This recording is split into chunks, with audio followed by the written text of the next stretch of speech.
what's up guys? Welcome back dito sa aking channel at dadako na tayo sa ating last part ng ah, buhay probinsya, ang proseso ng pagkukupras dito sa amin sa Oriental Mindoro. And ito na yung pinaka last part natin, ang paggagatong, pagduklat at pagsasako ng luto ng kupras. O, abangan niyo yan guys. At nandito tayo ngayon sa dating talukan. Katirikan ng araw, tirik ang araw. Susunod tayo ngayon sa bundok dahil nahuli na naman tayo guys. Dahil nanungkit pa ako ng rambutan. Dahil ang dami ng hinog na rambutan doon sa amin, sa likod ng aming bahay. Pupunta tayo ngayon nga ng bundok at susunod tayo doon kina Ate Marcy. Hindi ko alam kung nandun si Ate Marcy. Basta susunod tayo kung sino mang mga nandun na nauna. Susunod tayo at tayo ay magkukupras. Kasama si Jukla, naliligo sa sapa. Masunod ka ng Jukla? Mamaya pa. Maganda lang ka pagkain? Oo. Hindi na ako madaan sa tulay at ako'y nakasapatos. Para hindi ako makagat ng hantik. Charis! Nakakatakot naman ang kabahin na ari. Gapok lang isa.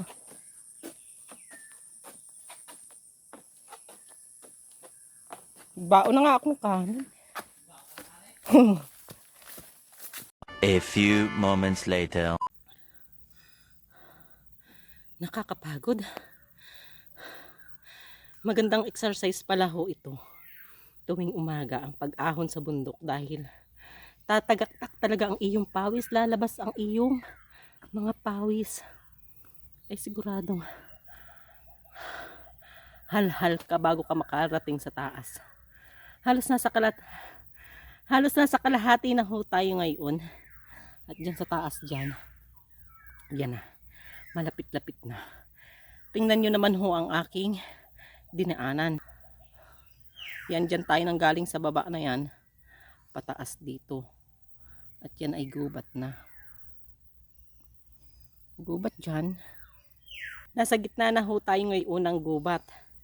At talagang napaka-peaceful dito sa gubat. At tanging mga hunilaang ng mga ibon ang ating naririnig.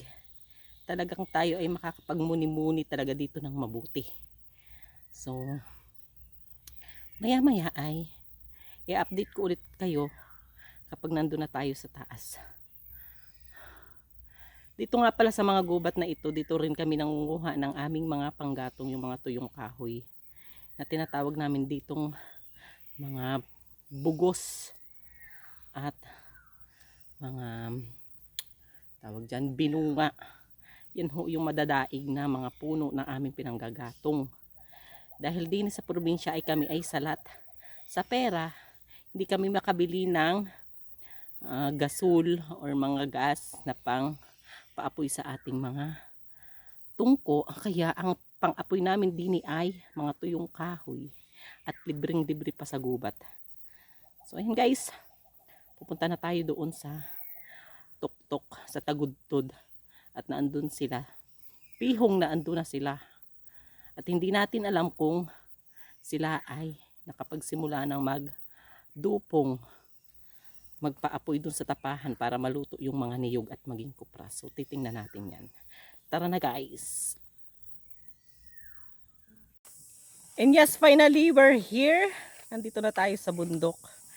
Sa dati nating pinupuntahan sa bundok ni Tio Rex Mallorca. Sa mga kapatid ng mga Madam Ilaw, Asel Ilaw at Becca Mallorca. Shout out po mga madam. Ang papakita ko naman sa inyo ngayon ay ang pagdudupong.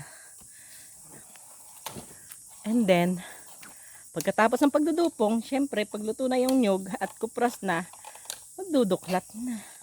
Pagkatapos ng pagduduklat, magtatadtad. Pagkatapos ng pagtatadtad, magsasako. That's all. Thank you.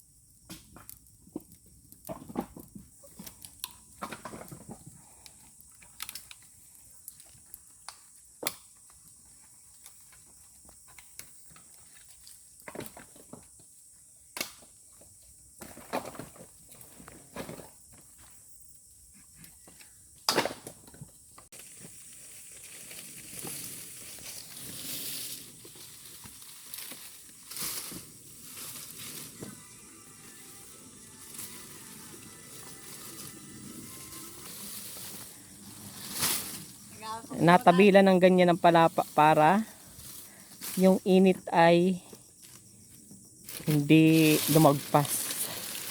Para yung init ay doon lamang sa pinakang katahan. Nalagyan ng dingding.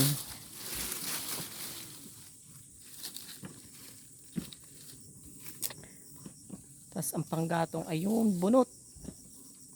Ayan, yung pinakang mga balat ng niyog ng mga tuyo.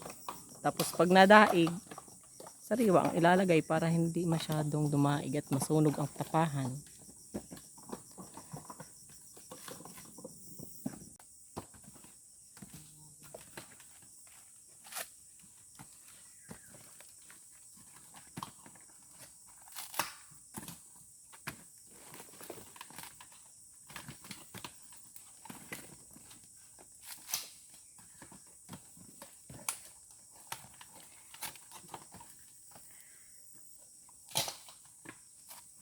Ilang oras bago maluto ang kupras? Maghapon luto na ano? Ano, Depende sa paggagatong ano. 9. Una ito. Anong oras na ba? 9, 10, 11, 12, 1. Mga 4 na oras luto na. Depende naman sa gatong. Ayan na yung finished product. Yung nyug na luto na. Ang tawag ay kupras. Ayan. Yan si paring Renan. Nagaduklat. Tunghay mo na Renan. Ay yata ang Renan gusto duling. Ganyan ang pagduduklat. Yan. Yung gamit niyang inuupuan na yun. Ang tawag doon ay duklatan.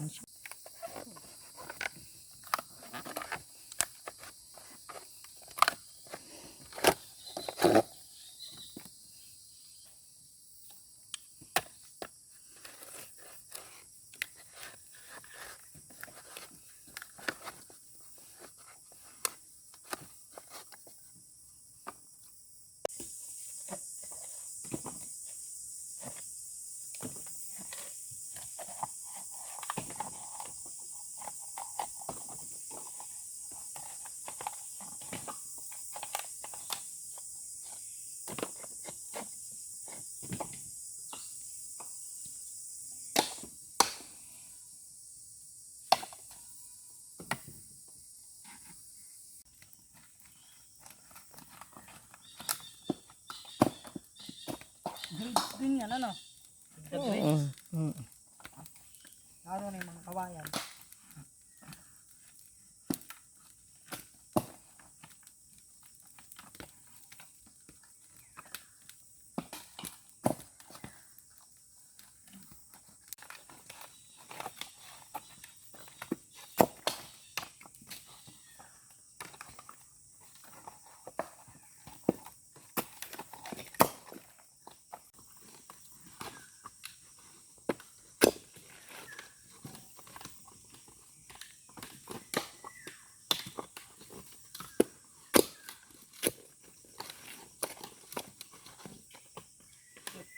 Yung lason ko kinapling doon yung mga bato mo lang. Saan? Kinapling. Jollibee sana, putang ina yan. Wala na daw. Walang ano, walang tago. Nagasako na sila. Para mamaya ay pera na. Pagkatapos tadtamin, isasako na. Diyos na, wala pa tayong ulam. Pag-ubod na lang sa gisi. Duling. Burog sana yan kay paruping doon. Na, Malaki. ubod. Oo. Yun ang din eh. Naturo ko kayo. Mataas-taas na yan, may ano na yan. Ay, maliit ang Inalaga lang. lagyan ng ano. Asin at kalamansi. Ah. Dami ang tarang kalamansi.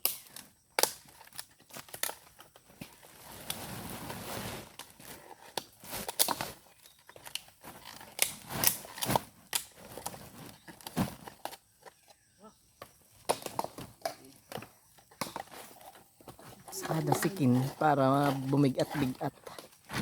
Para madasik. Ayan. Dinadasik ng kahoy para bumigat at madasik ang kupras.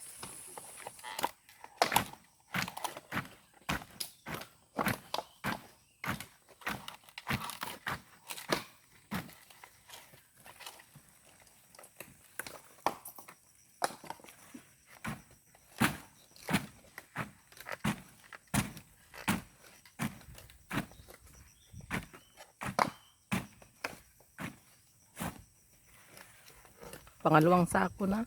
May unang sako na dumad. Sako na kupras. Pangalawang sako na. Nakabaloktot pa. Galing ano.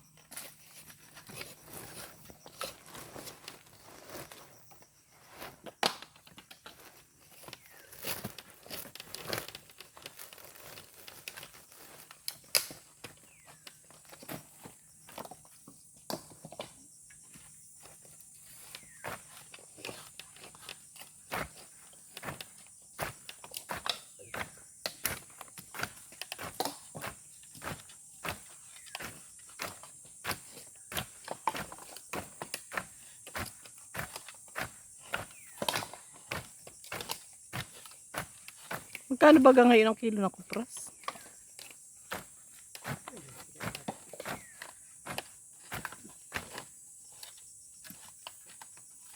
Ay, end.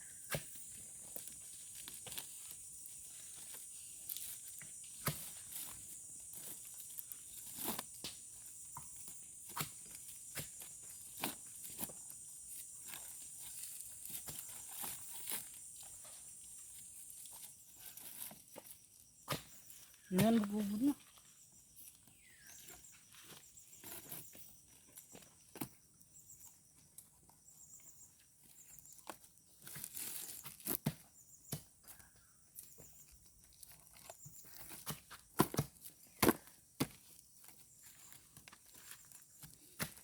Ano po batang baban to? Parusan? Ano po dyan? Parusan?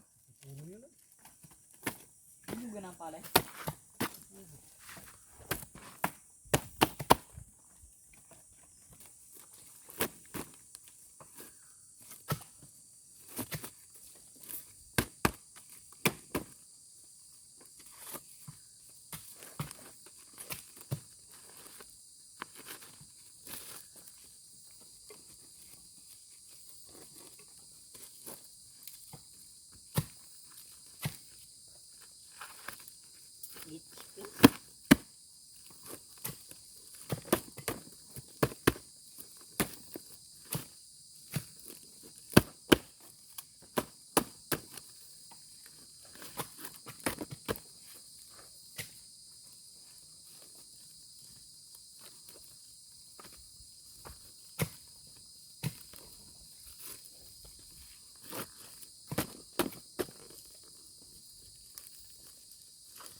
Wednesday pala kapon?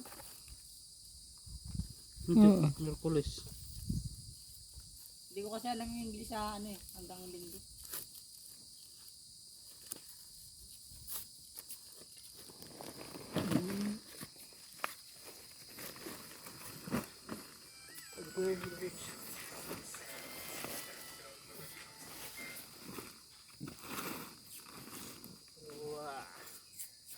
So ayun guys, dito na nagtatapos ang ating part 4, ang pinakamahalagang parte dito sa buhay probinsya, ang proseso ng pagkukupras dito sa amin sa Oriental Mindoro.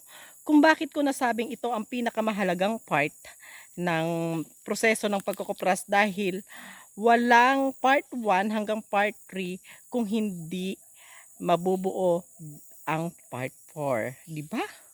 So, at saka dito sa part 4, ito na yung makikita natin yung kabuuan ng proseso sa pagkukupras, and dito ay nalalapit na ang amoy pera. Kung bakit nalalapit na ang amoy pera, dahil ito na yung katapusan at magiging pera na yung ating pinaghirapan. At ang pagiging farmer po ay malaking ambag sa atin dahil dito sa pagkukupras, ang kupras ay ginagawang or dito nagmumula ang coconut oil na ating ginagamit sa ating pang-araw-araw na pagigisa at pagpiprito ng kung ano-ano. Tulad ng karne, isda at kung ano-ano pa.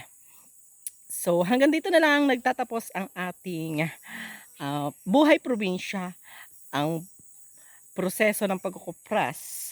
And maraming salamat po sa inyong panunood, sa inyong pagsama sa amin hanggang dito sa last part ng ating buhay probinsya, ang proseso ng pagkukupras. Sana po ay samahan niyo ulit kami sa iba pa nating gagawing mga video. Maraming salamat po. Hanggang sa muli. Bye-bye. I love you all.